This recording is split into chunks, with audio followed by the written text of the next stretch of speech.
नमस्कार। हिंदी आचार्य की पॉलिटी की सीरीज में बच्चों आपका स्वागत है। बच्चों ये बहुत ही इंपॉर्टेंट और बड़ा वीडियो होने वाला है।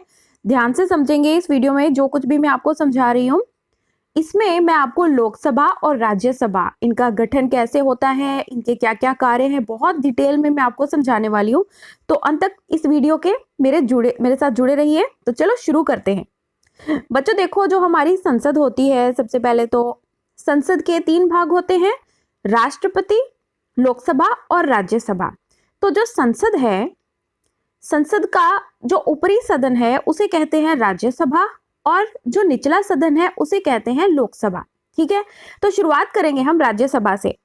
तो ऊपरी सदन है ये संसद का, और इसके जो टोटल मेंबर्स हैं वो 250 हो सकते हैं, मैक्सिमम 250 इसके मेंबर्स हो सकते हैं, जिनमें से 238 जो होते हैं वो अलग अलग राज्यों के रिप्रेजेंटेटिव्स होते हैं और यूनियन टेरिटरी के, और 12 जो होते हैं मेंबर्स इसके, 238 हो गए, बाकी जो 12 बचे 250 में से वो होंगे जिनको राष्ट्रपति उनको नामांकित करता है, नॉमिनेट करता है उनको।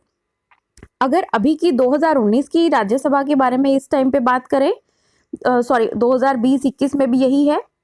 ये जो राज्यसभा है इसमें 245 मेंबर्स हैं। आज के समय पर कितने मेंबर्स हैं? 250 हो सकते हैं, लेकिन अभी इस समय पर कितने हैं? 245। और इन 245 में से 229 मेंबर्स जो हैं वो स्टेट से हैं, 4 मेंबर्स जो हैं वो यूनियन टेरिटरी से हैं, और 12 मेंबर्स जो हैं उनको नॉमिनेट किया है प्रेसिडेंट ने। तो बच्चों, जो चौथा शेड्यूल है हमारे संविधान का, उसमें बताया गया है राज्यसभा के बारे में, किस तरह से राज्यसभा के मेंबर्स चूज किए जाएंगे। तो पढ़ते हैं इसके बारे में कि जो स्टेट्स हैं उनकी रिप्रेजेंटेशन कैसे होती है। तो जो राज्यसभा में मेंबर्स आते हैं वो स्टेट्स के रिप्रेजेंटेटिव्स होते हैं, और उनको कैसे चुना जाता है? जो कि राज्यों की विधानसभाएं हैं, स्टेट लेजिस्लेटिव असेंबलीज हैं, राज्य की जो विधानसभाएं हैं, और किसी किसी राज्य में विधान परिषद भी होती है। तो ये जो होते हैं एमएलएज, इनको चुनते हैं अपनी स्टेट में से जो लोग जाएंगे आगे राज्यसभा के मेंबर बनने के लिए। अब इनका जो इलेक्शन होता है वो इलेक्शन होता है प्रोपोर्शनल रिप्रेजेंटेशन, जिससे कि एक सिंगल ट्रांसफरेबल वोट से इनको प्रोपोर्शनल रिप्रेजेंटेशन दी जाती है। और जो सीट्स होती हैं राज्यसभा के अंदर स्टेट्स की, वो ऑब्वियसली पॉपुलेशन के बेसिस पर ही जाएंगी। जिस राज्य की पॉपुलेशन अधिक है वहां से अधिक राज्यसभा के मेंबर्स को चुनकर भेजेंगी वह स्टेट, और जहां पर पॉपुलेशन कम है, जनसंख्या कम है, तो ऑब्वियसली वहां पर कम मेंबर्स आएंगे राज्यसभा के लिए।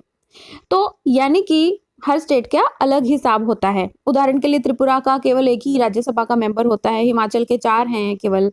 जबकि अब इसको मिलाकर देखेंगे अमेरिका का जो ऊपरी सदन होता है, जिसे सेनेट कहते हैं, वहां पर सभी स्टेट्स को बराबर ही रिप्रेजेंटेशन दी जाती है। इससे कोई फर्क नहीं पड़ता कि उनकी क्या पॉपुलेशन है उस स्टेट की। उदाहरण के लिए वहां पे 50 स्टेट्स में से 100 मेंबर्स होते हैं, यानी कि हर स्टेट में से 2 ही मेंबर्स होते हैं। तो हमारे भारत में क्या है, जितनी पॉपुलेशन के हिसाब से उस स्टेट की विधानसभा, विधान परिषद लोगों को उनको वोट देकर भेजती है राज्यसभा में। तो यानी कि राज्यसभा के जो मेंबर्स हैं उनको इनडायरेक्टली भेजा गया है राज्यसभा के अंदर, क्योंकि उनको जो भेजा गया है वो एमएलएज ने भेजा है। तो एमएलएज को जनता चुनती है, एमएलएज आगे चुनते हैं राज्यसभा के मेंबर्स को। यहां तक सब बच्चों को क्लियर हो गया। अब आगे चलते हैं कि स्टेट्स की बात तो हो गई, अब हम बात करेंगे यूनियन टेरिटरीज की। यूटीज जो होती हैं, जो केंद्र शासित प्रदेश होते हैं, उसके बारे में।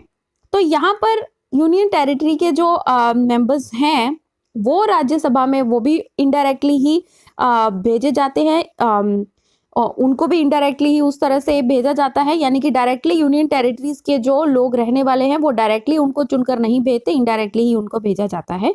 तो अब देखिए, जो जितने भी यूनियन टेरिटरीज हैं, उन यूनियन टेरिटरीज में से केवल दिल्ली, पुडुचेरी और जम्मू कश्मीर, जैसे कि आप जानते हो कि कश्मीर, जम्मू एंड कश्मीर भी अब एक यूनियन टेरिटरी है। तो 9 यूनियन टेरिटरीज में से 3 यूनियन टेरिटरीज दिल्ली, पुडुचेरी और जम्मू और कश्मीर, इनके ही रिप्रेजेंटेशन होती है राज्यसभा में।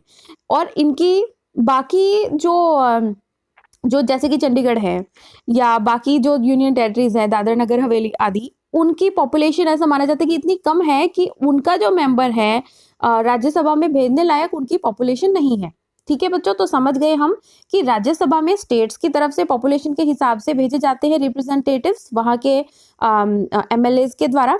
इसी तरह से जो यूनियन टेरिटरीज हैं वहां पर भी भेजे जाते हैं, लेकिन केवल 3 ही यूनियन टेरिटरीज हैं, दिल्ली, पुडुचेरी और हमारा जम्मू एंड कश्मीर, जहां से राज्यसभा के मेंबर्स को भेजा जा सकता है। बाकी जो 6 यूनियन टेरिटरीज बची हमारी, वहां पर पॉपुलेशन कम की वजह से उनका राज्यसभा में मेंबर नहीं होता, लोकसभा में मेंबर अवश्य होता है।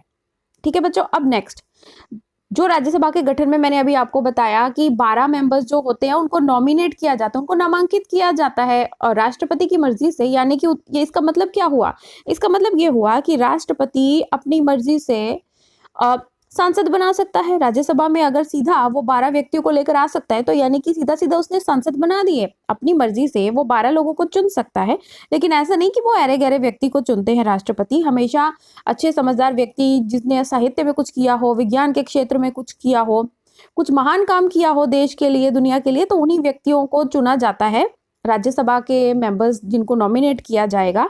तो अब ये 12 मेंबर्स की बात करते हैं जिनको नॉमिनेट किया जाता है।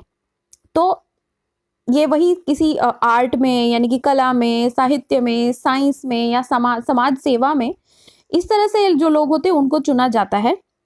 अब इसको हम कंपेयर करेंगे अमेरिका के राज्यसभा से, यानी कि अमेरिका की सेनेट से। वहां पर कोई भी नॉमिनेटेड मेंबर नहीं होता, यानी कि 100 सेनेट के मेंबर्स होते हैं, हर स्टेट के 2 मेंबर्स होते हैं, तो 50 स्टेट्स के 100 मेंबर्स होते हैं राज्यसभा में वहां पे। और यहाँ पर नामांकित वाला कोई सीन नहीं है, जबकि भारत में 12 सांसद बनाए जा सकते हैं राष्ट्रपति के द्वारा। यहां तक पूरा क्लियर मैंने समझा दिया है। अब आगे चलेंगे, अब आगे बढ़ेंगे हम लोकसभा की तरफ, जो कि निचला सदन है संसद का। लोकसभा में मैक्सिमम कितने लोग हो सकते हैं? 552 लोग हो सकते हैं। ये क्वेश्चन बार बार पूछा जाता है एमसीक्यूज में कि ज्यादा से ज्यादा कितने लोग हो सकते हैं लोकसभा के अंदर? 552 लोग हो सकते हैं। और इनमें से 530 मेंबर्स जो होंगे वो स्टेट्स में से आएंगे, राज्यों में से आएंगे। 20 मेंबर्स जो होंगे वो यूटीज में से आएंगे, यूनियन टेरिटरीज में से आएंगे। और 2 मेंबर्स जो होंगे उनको नामांकित करेगा राष्ट्रपति, जो कि एंग्लो इंडियन कम्युनिटी में से होगा। अभी की बात करेंगे तो अभी की बात है कि 545 मेंबर्स हैं। हालांकि 552 हो सकते हैं, लेकिन 545 मेंबर्स हैं अभी की लोकसभा के अंदर।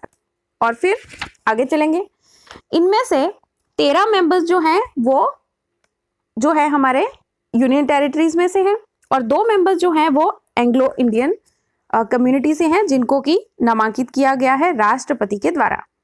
ठीक है बच्चों, अब आगे बढ़ेंगे।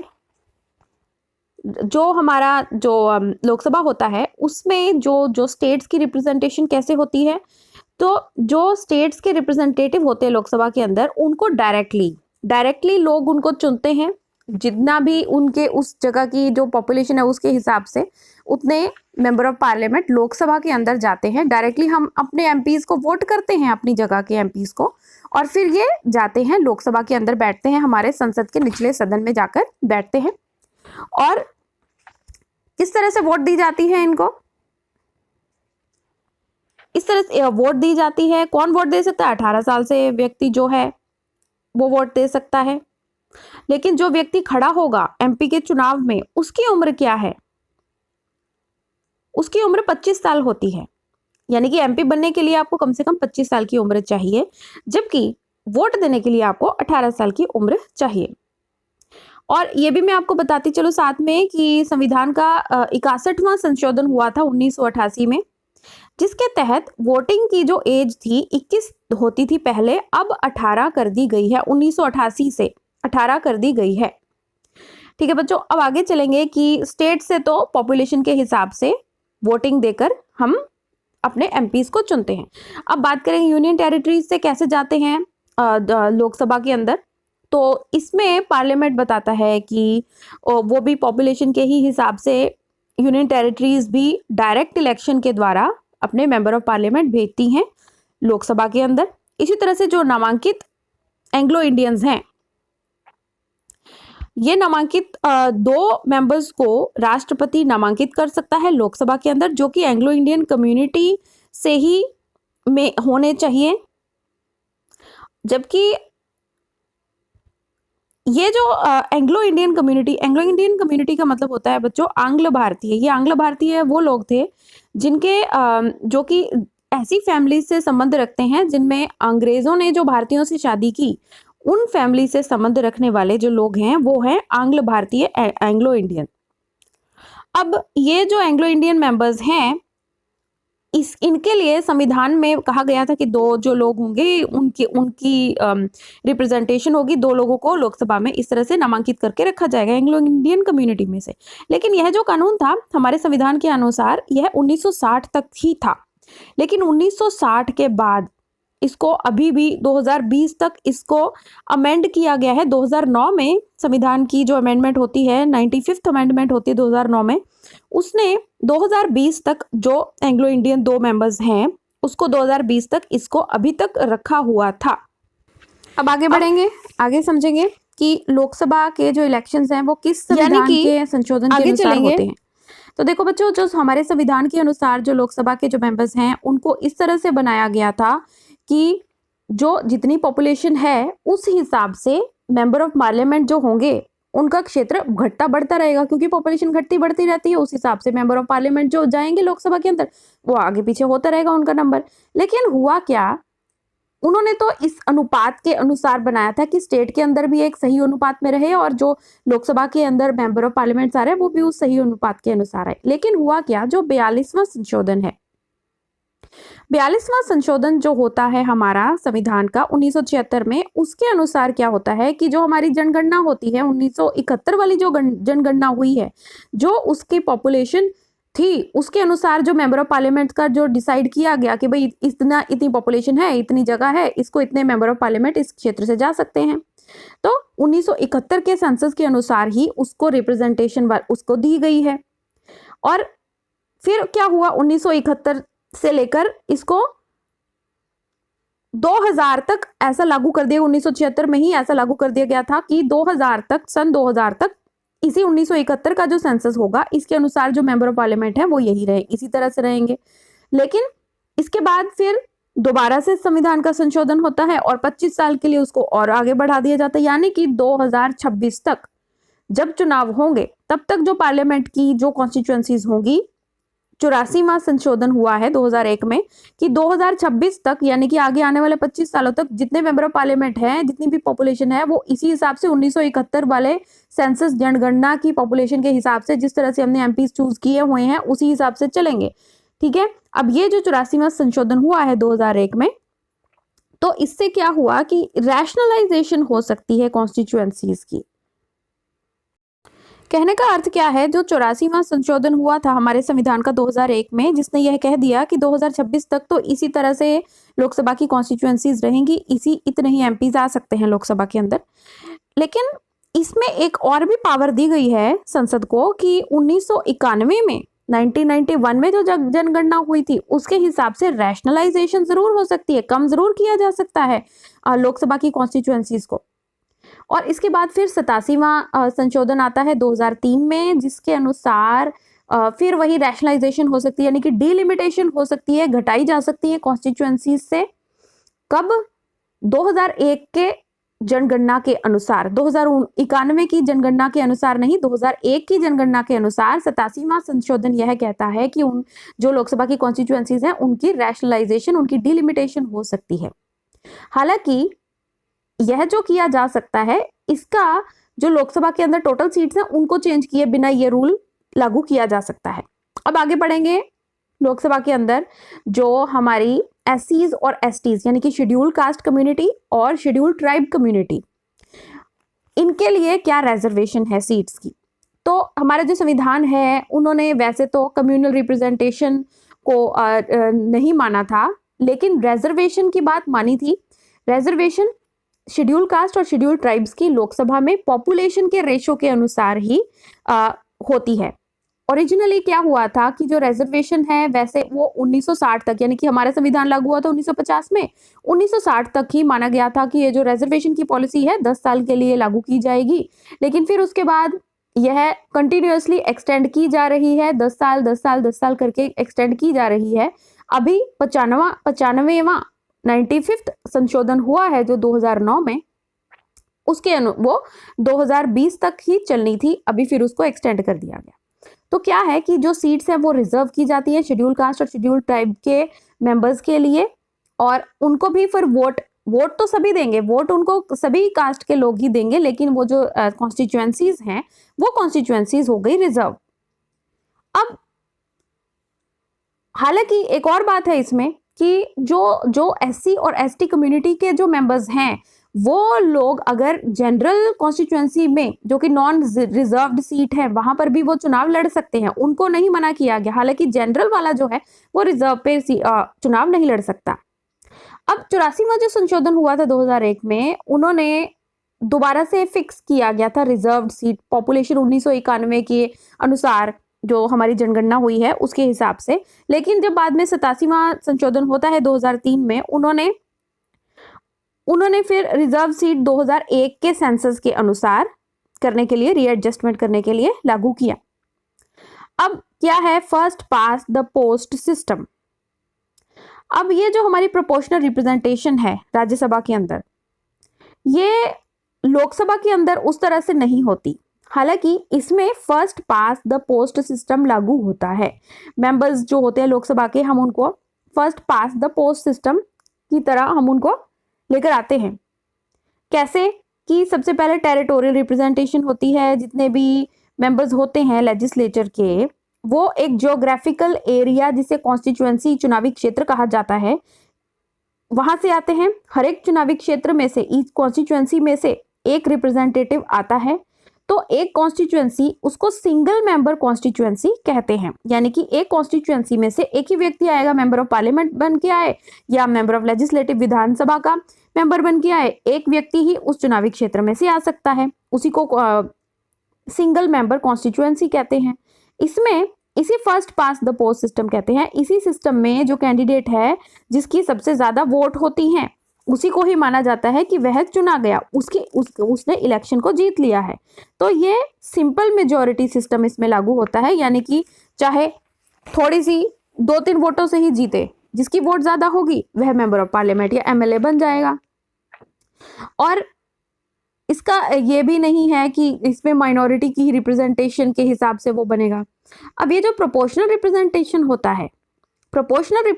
होता है वो इस तरह के डिफेक्ट को दूर करने के लिए बनाया गया है। इसमें क्या होता है कि सभी सेक्शंस जो होते हैं लोगों के, वो रिप्रेजेंटेशन प्रोपोर्शन के अनुसार उनको मिलती है। जो कम पॉपुलेशन वाले जो लोग हैं ना, उनका भी अपनी रिप्रेजेंटेशन होनी चाहिए।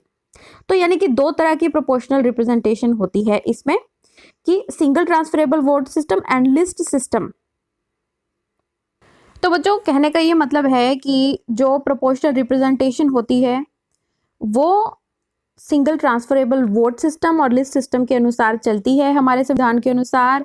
लेकिन हमारे संविधान ने लिस्ट सिस्टम को नहीं रखा है, सिंगल ट्रांसफरेबल वोट सिस्टम को ही रखा है, क्योंकि यह इस्तेमाल करने में आसान है।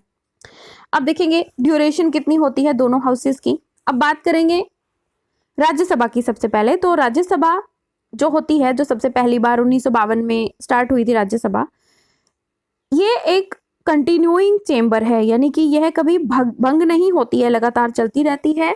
और इसके ये एक परमानेंट बॉडी है और इसे भंग नहीं किया जा सकता। और इसके जो 1/3 मेंबर्स होते हैं वो हर दूसरे साल रिटायर होते हैं, यानी कि 1/3 मेंबर्स जो होंगे वो रिटायर होंगे। और उनकी जो सीट्स हैं वो फ्रेश इलेक्शंस होते हैं उनके लिए, उनकी सीट्स के लिए, जो कि विधानसभा और विधान परिषद वाले जो एमएलएस हैं वो चुनते हैं इनको। और फिर उसके बाद उसी के साथ ही बीच में प्रेसिडेंट भी नॉमिनेट करते हैं इनमें, तो 12 मेंबर्स। और इसी तरह से फिर ये इसके बाद हर तीसरे साल इनकी वोटिंग होती है। अब देखिए, जो रिटायर होने वाले मेंबर्स हैं वो दोबारा री इलेक्ट हो सकते हैं, री नॉमिनेट भी हो सकते हैं, और कितनी मर्जी बार हो सकते हैं वो मेंबर्स ऑफ राज्यसभा। अब ये जो हमारा संविधान है, इसने जॉब फिक्स नहीं किया हमारे संविधान के अनुसार। तो जो मेंबर्स को फिक्स नहीं किया। इसी हिसाब से हमारा जो पार्लियामेंट है उसने रिप्रेजेंटेशन ऑफ पीपल एक्ट 1951 के अनुसार ये डिसाइड किया, हालांकि ये संविधान में नहीं था, कि राज्यसभा का जो टेन्योर है, टाइम है, वो 6 साल के लिए होगा। और फिर इसी एक्ट में ये भी कहा गया कि जो राष्ट्रपति होंगे वो मेंबर्स इंडिया के वो उनको घटा सकते हैं। इनका फर्स्ट बैच जो है, पहली बार जब राज्यसभा का गठन हुआ था ना बच्चों, तब लॉटरी से उनको चुना गया था, और फिर उसके बाद राष्ट्रपति को इसका बना दिया गया कि वो किस तरह से उनको रिटायर करेंगे, पहली वाली राज्यसभा को। अब बात करेंगे लोकसभा की।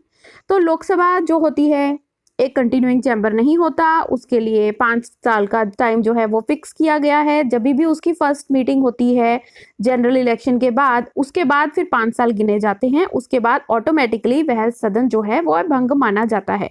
हालांकि प्रेसिडेंट कभी भी 5 साल से पहले उसको भंग नहीं कर सकता, प्रेसिडेंट उसको 5 साल से पहले भंग कर सकता है कभी भी, अगर लोकसभा में जो रूलिंग पार्टी है उसके वो जो सरकार है वो नहीं चल पा रही, तो फिर वो लोकसभा भंग हो सकती है। राष्ट्रपति के पास ये पावर है। और जो लोकसभा की जो समय अवधि है वो 5 साल के लिए होती है, लेकिन उसको 1 साल के लिए बढ़ाया जा सकता है, वो भी 1 साल के लिए बढ़ाया जा सकता है। या फिर इसका कारण 1 साल जब इमरजेंसी होती है तभी भी लोकसभा के पीरियड को बढ़ाया जाता है, तब 6 महीने के लिए बढ़ाया जाता है। तो मतलब यूजुअली 5 साल के लिए होती है, इसके कार्यकाल को बढ़ाया जा सकता है। और राज्यसभा 6 साल के लिए होती है, हालांकि संविधान में 6 साल नहीं लिखा गया, इसको पार्लियामेंट ने डिसाइड किया है। अब ये जो मेंबर ऑफ पार्लियामेंट होते हैं उनकी क्या क्वालिफिकेशंस होती हैं ये पढ़ेंगे, कि हमारे संविधान बताता है कि उनकी जो क्वालिफिकेशन क्या होनी चाहिए। सबसे पहले तो वो भारत का सिटीजन होना चाहिए, भारत का नागरिक होना चाहिए, और उसको फिर यह शपथ भी लेनी होगी कि वह भारत के संविधान में पूरा विश्वास रखेगा और भारत की जो सॉवरेनिटी है और उनकी जो इंटेग्रिटी है उसको वो अपहोल्ड करके रखेगा। अब 30 साल से कम उम्र नहीं होनी चाहिए राज्यसभा का मेंबर बनने के लिए, और 25 साल से कम उम्र नहीं होनी चाहिए लोकसभा का मेंबर बनने के लिए।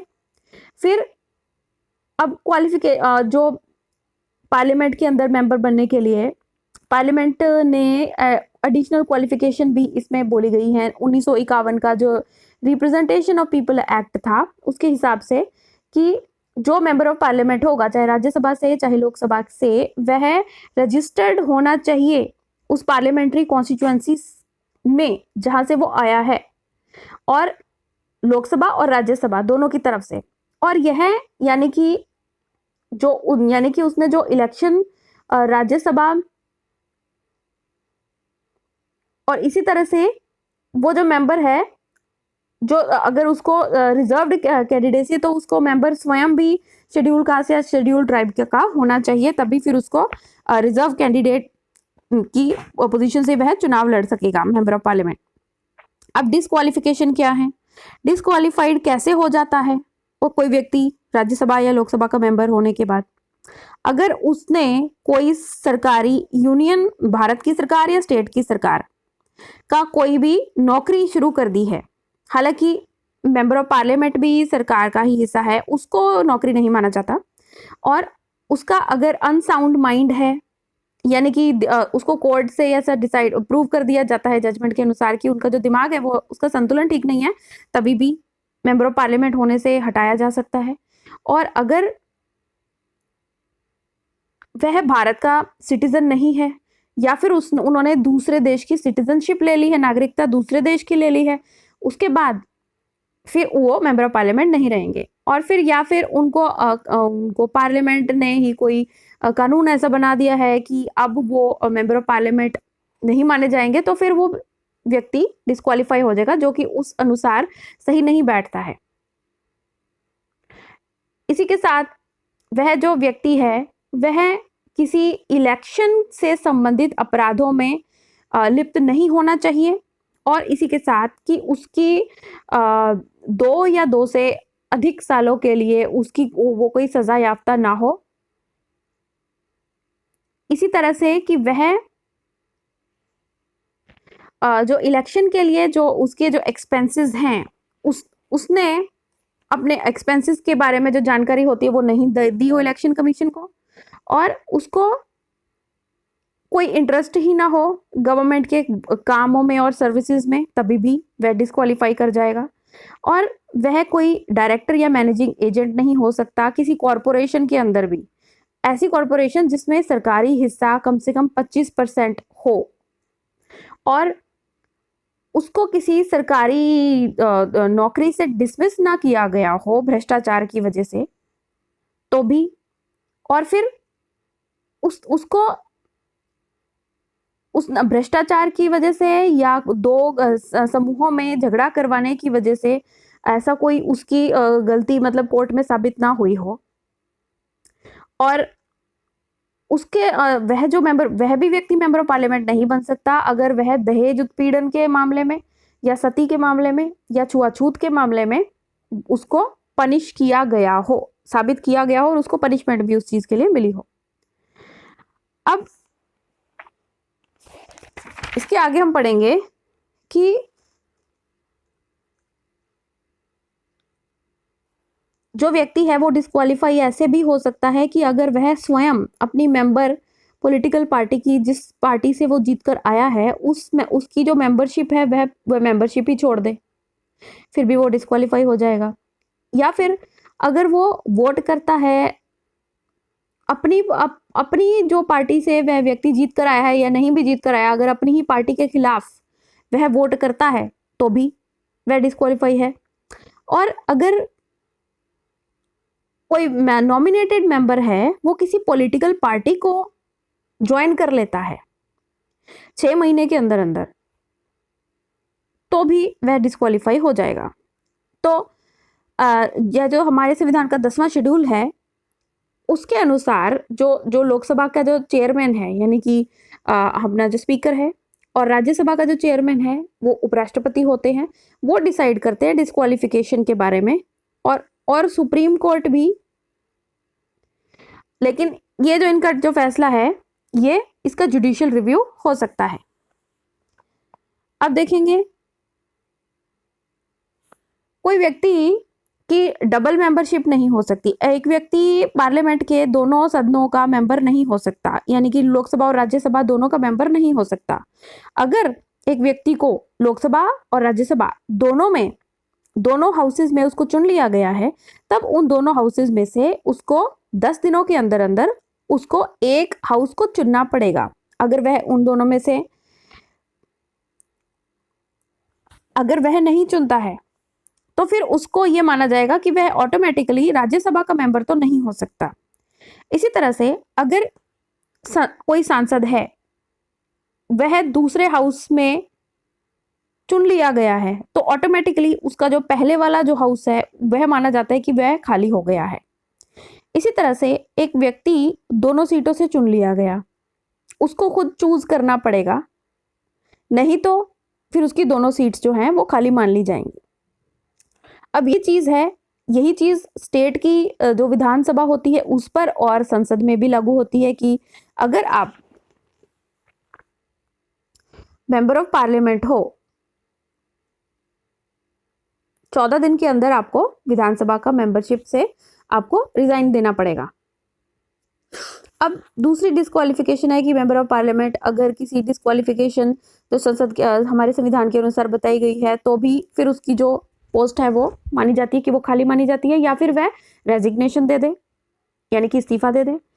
अब या फिर एब्सेंस यानी कि अनुपस्थिति में क्या है कि एक जो हाउस है वह एक मेंबर को अपने खाली बता सकता है, वेकेंट बता सकता है, अगर उसकी सभी मीटिंग्स में 60 दिनों के अंदर अंदर जितनी भी मीटिंग हुई लगातार वह व्यक्ति बिना किसी परमिशन के गैर हाजिर रहता है, तब उस व्यक्ति को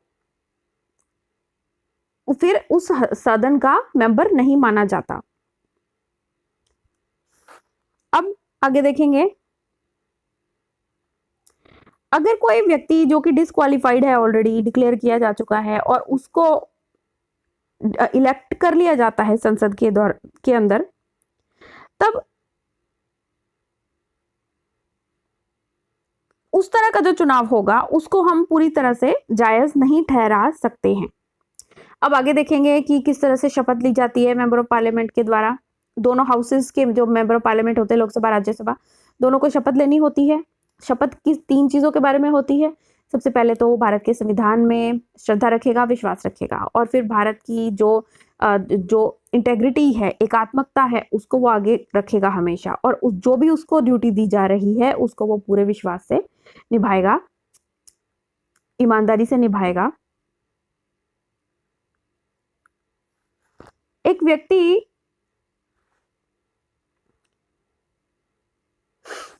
अगर अब हम सैलरीज की बात करें, सैलरीज तो 1954 में देखा जाए तो पार्लियामेंट में जो मेंबर ऑफ पार्लियामेंट है उनकी सैलरीज और अलाउंसेस और पेंशन वगैरह के बारे में कानून बनाया गया था। अभी लेटेस्ट देखें तो 2018 में जो उनकी सैलरीज हैं बहुत ज़्यादा बढ़ गई हैं, 50,000 से 1 लाख महीने तक और भी ज़्यादा बढ़ गई हैं, और उनके जो अलाउंसेस है वो 45,000 से 70,000 तक और भी ज़्यादा बढ़ गए हैं।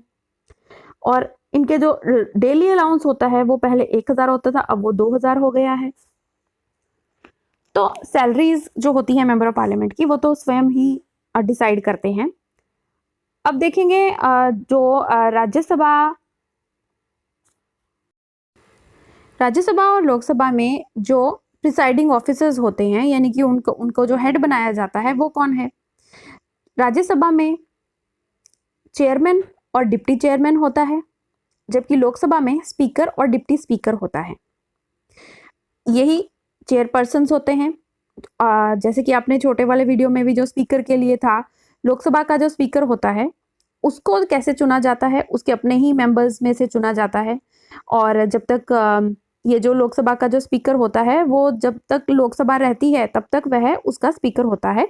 हालांकि उसको हटाया जा सकता है, अगर वह लोकसभा का मेंबर नहीं रहता तो उसको हटाया जा सकता है, या फिर वह लिख देता है डिप्टी स्पीकर को कि वह अब इस्तीफा दे रहा है तो भी उसको हटाया जा सकता है, या फिर उसको हटाने के लिए खास प्रस्ताव लेकर आया जाए तब उसको हटाया जा सकता है स्पीकर की पोजीशन से, लोकसभा के स्पीकर की पोजीशन से।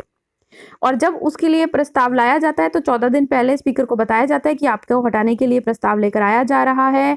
और फिर उसके बाद जब ऐसा कोई प्रस्ताव संसद में लाया गया है तो वह मेंबर ऑफ पार्लियामेंट की तरह तो संसद में बैठ सकता है, लोकसभा में बैठ सकता है, लेकिन फिर वह स्पीकर की तरह काम नहीं कर सकता। और जो स्पीकर होता है वो हेड होता है, रिप्रेजेंटेटिव होता है लोकसभा का, और उसको अनुशासन बनाने के लिए रखा जाता है। वही मुख्य स्पोक्समैन है लोकसभा के लिए, और उन्होंने जो डिसाइड किया है वही पार्लियामेंट से संबंधित वो फाइनल माना जाता है। तो यानी कि वो केवल एक प्रिसाइडिंग ऑफिसर नहीं है, उसकी अपनी एक पोजीशन है, इंपॉर्टेंट पोजीशन है लोकसभा के अंदर। और जो लोकसभा का जो स्पीकर होता है उसकी जो पावर्स होती हैं संविधान के अनुसार भी दी गई हैं, और लोकसभा के कामों में पार्लियामेंट्री कन्वेंशंस भी उनको दी गई हैं जिस हिसाब से लोकसभा के काम चलते हैं। तो अब देखेंगे स्पीकर वोट नहीं दे सकता, ये बहुत ही इंपॉर्टेंट पॉइंट है। स्पीकर कभी वोट नहीं देता है। स्पीकर वोट अपना तभी देता है क्योंकि वह तो अपनी चुनी हुई पार्टी, जो जीती हुई पार्टी उसी में से ही होगा। वह वोट तब देता है अगर आधे आधे, मतलब 100 की अगर लोकसभा है तो अगर 50-50 वोट किसी एक प्रस्ताव को लेकर आ गए हैं तब उस समय पर कास्टिंग वोट उसकी पावर है, फिर उसकी मर्जी है कि वो किस तरफ उस प्रस्ताव के जाएगा, तभी वोट वो दे सकता है।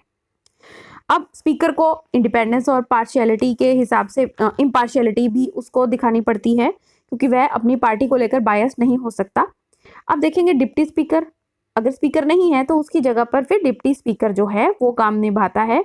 वह भी लोकसभा में से ही चुना जाता है और उनके मेंबर्स में से ही चुना जाता है, और अगर स्पीकर की पोस्ट खाली होती है तो डिप्टी स्पीकर उसका काम करता है। और जो डिप्टी स्पीकर होता है हालांकि वह हटाया जा सकता है, अगर वह मेंबर ऑफ पार्लियामेंट ही नहीं रहा तो फिर डिप्टी स्पीकर की पोस्ट पर भी नहीं रहेगा, या फिर अगर वह डिप्टी स्पीकर ना होने के लिए अपना इस्तीफा लिख देगा तो वह स्पीकर को देगा। स्पीकर अपना इस्तीफा किसको देता है? डिप्टी स्पीकर को। डिप्टी स्पीकर अपना इस्तीफा किसको देता है? स्पीकर को।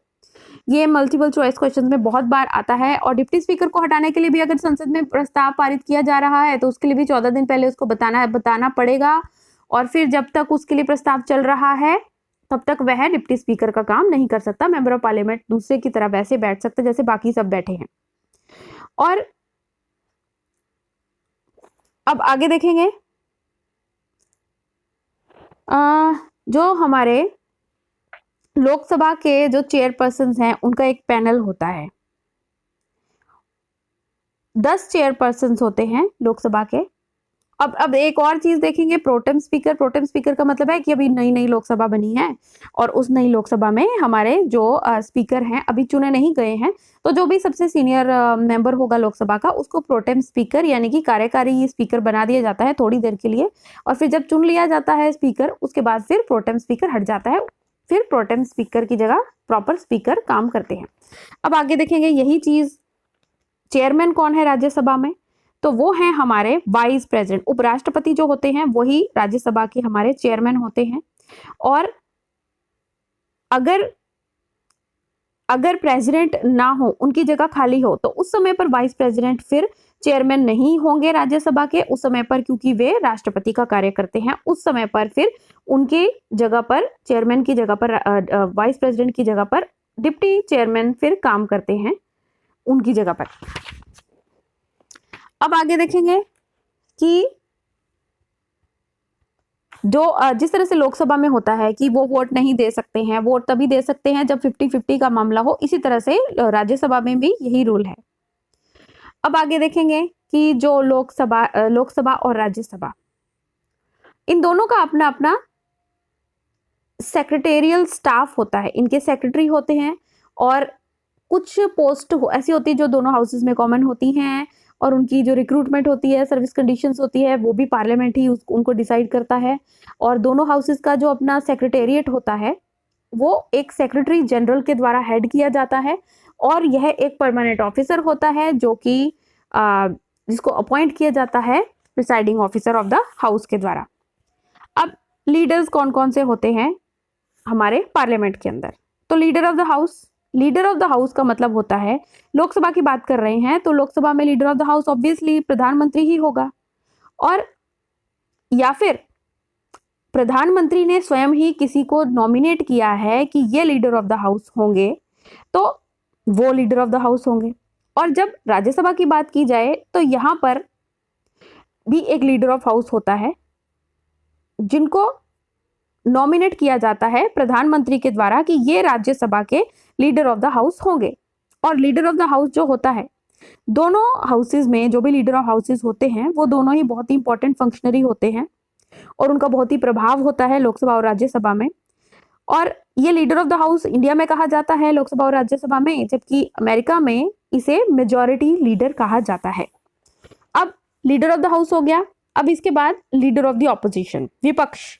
तो लीडर ऑफ द ऑपोजिशन वो सबसे बड़ी पार्टी का जो लीडर होता है, और लेकिन वो सबसे बड़ी पार्टी एक 10वां हिस्सा जरूर उनके पास सीटें होनी चाहिए हाउस की, तभी फिर वो विपक्ष के बन सकते हैं नेता। लेकिन अभी की अगर हम बात करें तो विपक्ष का कोई नेता है नहीं, क्योंकि एक 10वां हिस्सा भी वोट नहीं ले पाई है विपक्ष की पार्टी।